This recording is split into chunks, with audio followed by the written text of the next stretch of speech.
Apple and Google said this month they were teaming up to make it possible for iPhones and Android phones to alert their owners if they think they've been in close proximity with someone who later tested positive for COVID-19.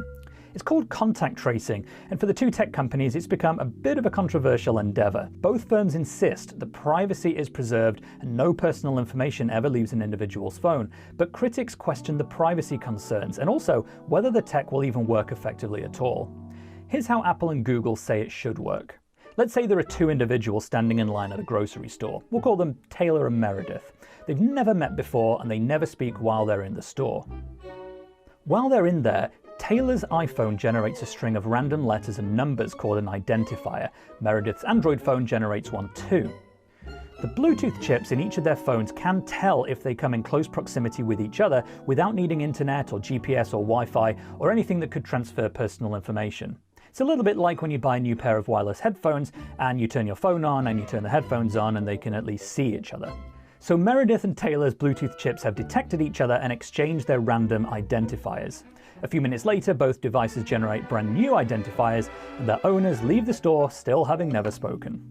Those identifiers stay on their phones for now, so not only are they nonsensical strings of digits, they're also only stored locally. But let's say a few days later, Meredith is positively tested for COVID-19. She downloads her local government's public health authority app and tells it about the diagnosis in order to get the latest medical advice. What Apple and Google are creating is a way for that app, and specifically only that app, to also ask Meredith's permission to give a contact tracing server the random identifier numbers that her phone's generated over the past few days. Just those numbers, that's it.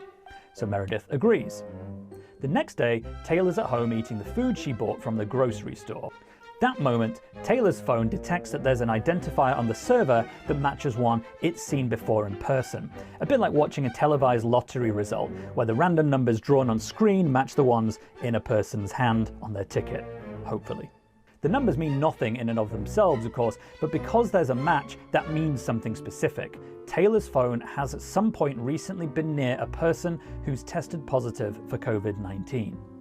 If Taylor also has the Public Health Authority's app, her phone can tell the app a match has occurred, and then the app can alert her and offer the latest medical advice.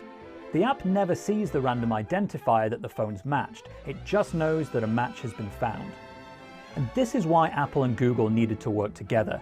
iOS and Android jointly run almost every smartphone on the planet, but they're rival systems and they speak completely different languages. Critics say this system can only be effective if enough people opt in to use it and are widely tested for the virus as well. Another criticism is that in order to receive a notification of a possible match, users need to download a specific public health app, likely one that their government has endorsed. Well, what if you don't trust your government? And what if you don't trust Apple or Google? They're two of the biggest companies in the world and already control huge amounts of our personal data. Critics ask, do we want to give them more responsibility? Apple and Google's partnering on contact tracing is their answer to the question, can the smartphone revolution now be used to help control a global pandemic? The answer may be yes, but it'll be up to each of us to choose whether we opt into the contact tracing system in order to find out. For QuickTake in London, I'm Nate Langson.